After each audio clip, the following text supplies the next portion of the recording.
in Hop-Along Cassidy Westerns and this Laurel and Hardy picture. I'm Mr. Halligan, Professor. This is my associate, Dr. Jasper. I'm Mr. Hardy, and this is my partner, Mr. Laurel. How do you do? How do you do? How's everything? Everything is fine. Well, it's a pretty nice layout you got here. That's right, it's Robert Mitchum. And back in 1927, at the very beginning of their career, we find the rarely seen beginning of Battle of the Century. Assumed lost until recently, it shows Stan as a prize fighter, Babe as his manager. And in the crowd, if you look closely, you'll see young Louis Cristillo, known a dozen years later worldwide as Lou Costello. Remember the old adage, you can lead a horse to water, but a pencil must be led.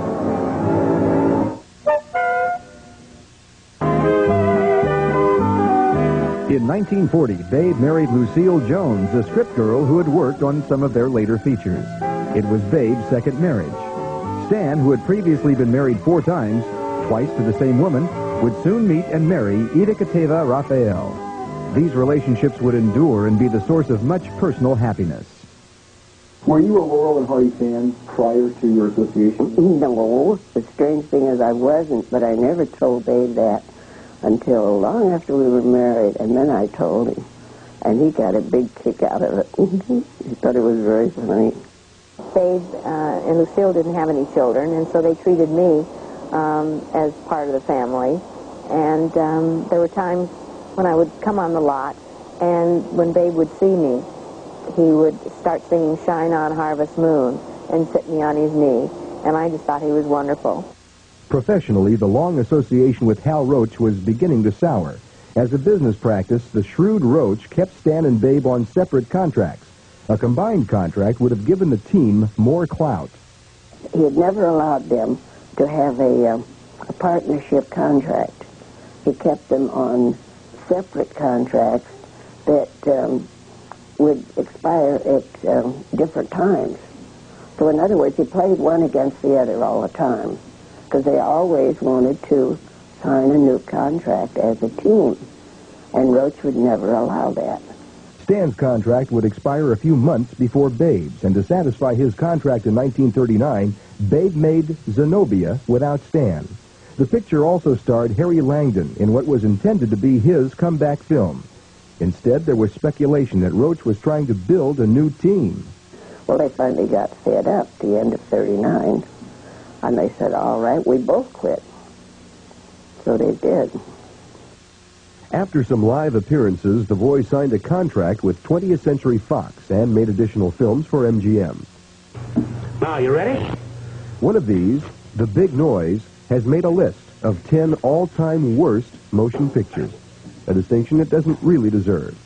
It was certainly very poor and without a doubt their most shallow effort, but due primarily to a poor script and the studio's unwillingness to allow them the creative control they had had in the Roach days.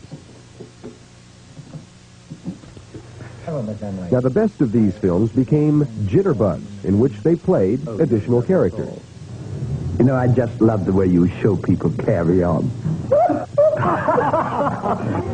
The studios refused to spend the money or the time necessary to update old gags, and Stan and Babe were forced to make do with existing material. World War II saw a shift away from their precision comedy to the louder Abbott and Costello brand of humor. And time was catching up with both Babe and Stan. After their film contract expired, the bad experience convinced them to leave films behind. They again went on tour to the British Isles, plus Denmark, Sweden, Belgium, and France. Then in 1950, with the promise of complete creative control, they sailed for France to make Atoll K. This picture that you're going to make in Paris is called Atoll K. Atoll K. And it sounds very atomic. Well, we think it is anyway, but we're mistaken in the end, of course, as usual. It is about the atom bomb in a sense, then, isn't it? Well, it's the uranium. We think we've discovered this island with uranium, and the different countries start bidding for our favor to get the island. Eventually, we find out that it isn't uranium. So the country packs us up and leaves us sitting on this island. When they arrived, they found the story hadn't even been written. The crew was Italian, and the boys spoke only English. The director spoke French. and he spent 3 days filming a lake because he thought it was interesting. Stan became ill, required surgery, and then contracted diabetes. What was to have taken 12 weeks to make took 12 months. They had departed and returned on April Fool's Day exactly a year apart. The final scene from the final Laurel and Hardy picture. Well, here's another nice mess you've gotten me into.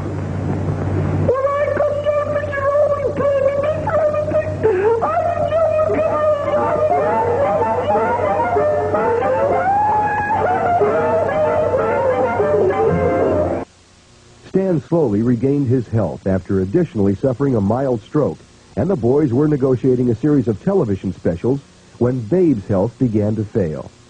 Then late in 1956, he had a massive stroke that left him all but completely paralyzed. His weight went down to 145 pounds. A year later, at age 65, he died. He was the typical Southern gentleman, always a gentleman in every such way. The memories I have of Babe are all happy memories. He was such fun to be around.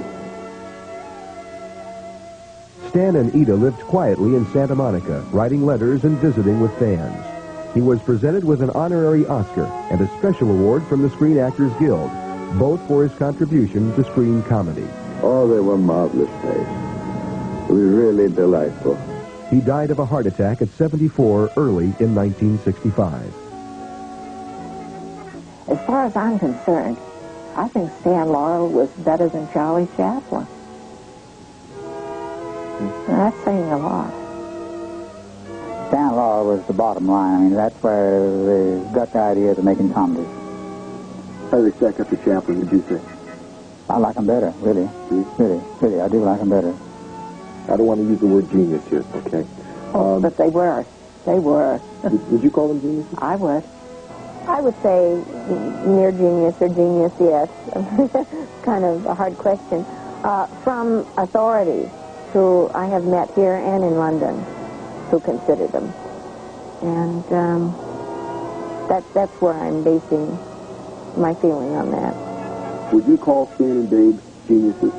They certainly were. I don't know anybody who's done any better than they ever done, and they were the greatest teams I've ever seen in my life. They had a wonderful formula where Stan Laurel would always do the wrong thing, and the big fellow was always exasperated. And you look into the camera and say, what am I going to do with this nut? What am I going to do with it?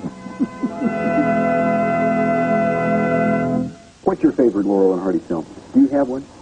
Well, I love Way Out West. I thought that was quite a thing. And of course, I thought Blockhead was one of the finest comedies I've ever seen.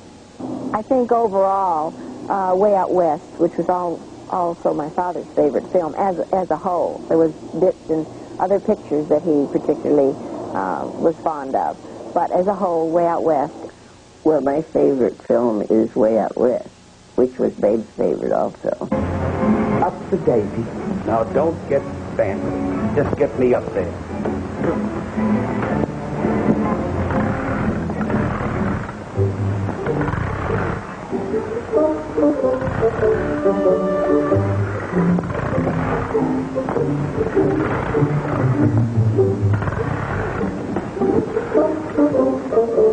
Wait a minute, lad. Spit on me hand.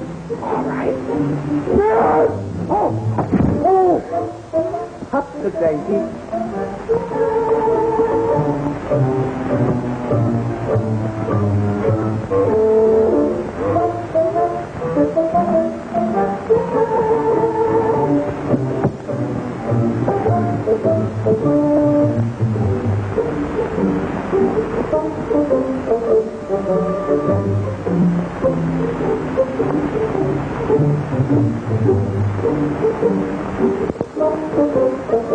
Spit on him again to make sure.